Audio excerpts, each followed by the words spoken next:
ഇടത്തും വലത്തുമുള്ള മനുഷ്യന്മാർക്കും ഇടത്തും വലത്തുമുള്ള മലക്കുകൾക്കും ഇടത്തും വലത്തുമുള്ള സാലിഹീകളായ ജിന്നുകൾക്കും അങ്ങനെ എല്ലാ മഹാന്മാർക്കും നീ ഒന്ന് സലാം പറയണേ.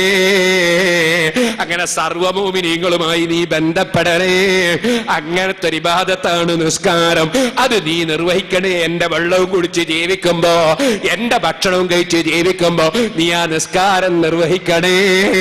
നീ ആ നേതാവിനെ വിളിക്കണേ, പറയണേ, സലാം പറയണേ.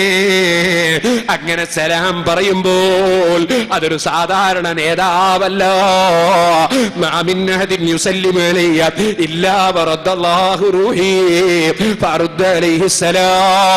ഇബ്നു തൈമിയ്യ അടക്കം ഒരു പണ്ഡിതനും തർക്കമില്ലാത്ത ഹദീസാണ്.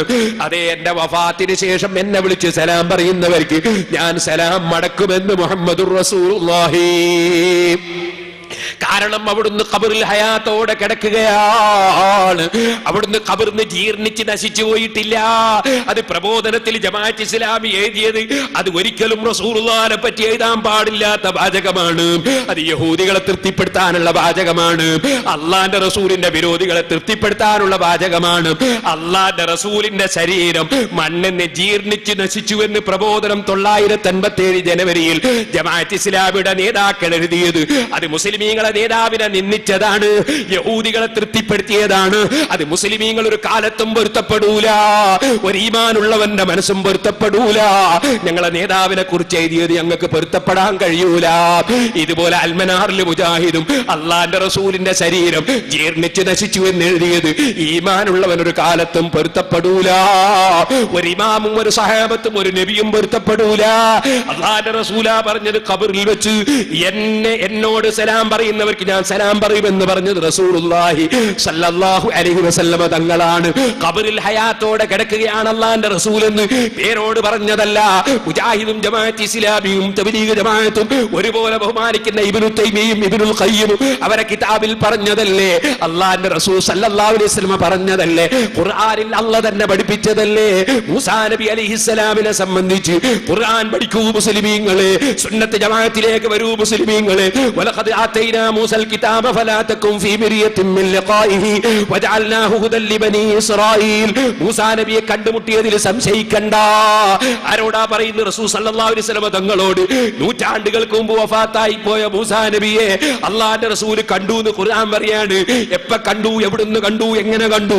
നബി സല്ലല്ലാഹു അലൈഹി വസല്ലം തങ്ങൾ പറയാണ്, ഞാൻ ഇസ്രാ മിറാജിന് പോകുമ്പോ മൂസാ നബിയുടെ ഖബർ സിയാറത്ത് ചെയ്തപ്പോ അതാ ഖായിമൻ യുസല്ലി ഫിൽ ഖബരി, മൂസാ നബി ഖബറിൽ എഴുന്നേറ്റ് നിസ്കരിക്കുന്നത് ഞാൻ കണ്ടു.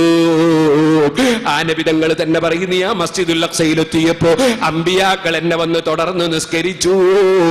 ആ നബി തങ്ങൾ തന്നെ പറയുന്നു, ഞാൻ ആകാശ ലോകത്ത് ചെന്നപ്പോ ആദം നബിയെ ഞാൻ 1-ാം ആകാശത്തിൽ കണ്ടു, യഹ്യാ നബിയെ കണ്ടു, ഈസാ നബിയെ കണ്ടു.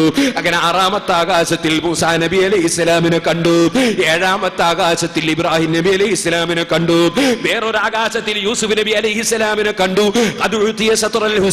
യൂസുഫ് നബിക്ക് നോക്കുമ്പോ എന്തൊരു ഭംഗിയാണ്. ഖുർആൻ പറഞ്ഞതല്ലേ, വല്ലാത്ത ഭംഗിയുള്ള ആളല്ലേ യൂസുഫ് നബി. ആ ഭംഗിയടക്കം കാണുകയാണ്.